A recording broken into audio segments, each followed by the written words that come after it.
सांग्रां जा गोजोननि नोगोर क'क्राझाराव फिन आरोबाव सिखावनि उदखार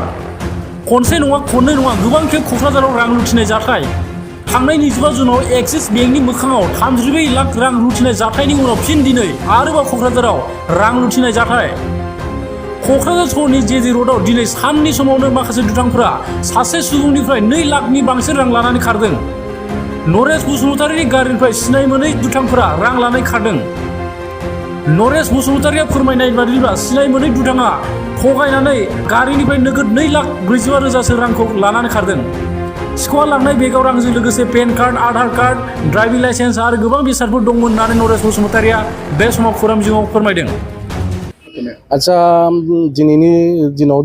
दुर्भाग्य घटना होनना बुंनांगोन मानो होनना बुंबा आङो साइडआवबो थांदोंमोन केम्पा नार्सारि सब समाय आर्लि मर्निं आं थाङो बेनिफ्राय फैखांनानै आङो न'आव फैदोंमोन फैनानै 10थासोआव सफैदों आङो ओमफ्राय लंपेन्ट गाननानै आङो गारिजों जास्ट माने 10:30 आं बेंकआव फैदोंमोन बेंकआव आङो फैनानै आंनि बे खामानिनि जेखिनिखि डिटेल्स फैसा बेखौ आं माने दिहुननो होननानै फैदोंमोन फैनायाव ओमफ्राय 11:20 ओमफ्राय फैसाखौ दिहुनखानानै आङो बेगाव सोनानै लानानै गारिथिं दोननायथिं थांबाय थांदोंमोन ओमफ्राय खिथुनिफ्राय फैयै फैनानै आंनि हयथ' खिथुनिफ्राय मानसि फैखादोंमोन जानो हागौ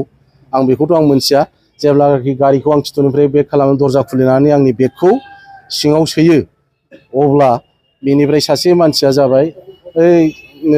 नोंथां नैबे नोंथांनि फैसा गबाय होनना बुंबाय बहायथ' आंथ' जेबो माने हरखाब बेबायदि माने आंनि ब्रेनाव जेबो माबा फैयाखिसै नंगौ नंमारबाय आङो फैसाखौ बे खननाय समावनो खिथुनिफ्राय फैनानै मानसिया बेगखौ लानानै थांदों आरो बेबायदि फैसाया टटेल आं बेंकनिफ्राय बख'नाय जेनाखि फैसाया जाहैबाय 2,15,000मोन 2,15,000 आरो बाखि आं न'निफ्राय लाबोनाय फैसाया जाहैबाय 30,000सो दंमोन आरो माने 200 थाखा करि मोनसे बान्डल दंमोन आरो 100 थाखा करि मोनसे बान्डल दं मथा मथि 2 लाख आंनि अरिजिनेल फैसाया 2 लाख माने 35-40,000सो बेबायदि आरो माबा इउक' बेंक जाय बेक्तिया लांदों बा गारिनिफ्राय दिहुनदों बिथांखौ नुदोंमोन नामा बिथांखौथ' आं एक्जाक्टलि बेबायदि आं माने हमनो हायाखै मानसिखौ ओरैनो एसे आङो सेराफेराखौ ओरैनो माबा खिथानो हायो नुजिरदों आरो बेबायदि जे एकदम माने कारेन्ट बेबायदि आं माने बुंनो हानाय नङा आरो बेखौ नोंथांनि गावनिनो फैसा ना गावनि माने डिपार्टमेन्टनि फैसा आरो बेयो डिएलसिनिनो बेवहाय पेन कार्ड दङ आधार कार्ड दङ ड्राइभिं लाइसेन्स दङ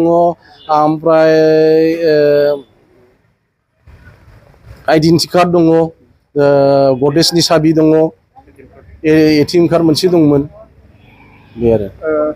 प्रखाखनखौ मा बुंनो सानो जिहेतु बेफोरबायदि जाथाया जाफ्लेबाय थादों दा आं बुंनो साननाया जिहेतु आं घटना घटिबाय भबिसतआव आरो बेफोरबायदि मानसिफोरा आं बेफोरनिफ्राय एलार्ट जायोबा खुब मोजां मोनो फार्स्ट अफ अल बेनो आंनि थाखाय बेस्ट मोनसे एक्सपिरियेन्स भबिसतआव आरो रायजोफोरनि सिगाङाव बेफोरबायदि जाहाथे घटनाफोरखौ बयबो नुनानै जाहाथे बयबो रायजो राजाफ्रा सांग्रां जायो बेखौ आं माने आबाहन जानायनाय जाबाय आरो गथै रायजो राजाफोरखौ आरो जाहाथे बेबायदि फैसा गयोबा मालाबा आरो भबिसतआव आरो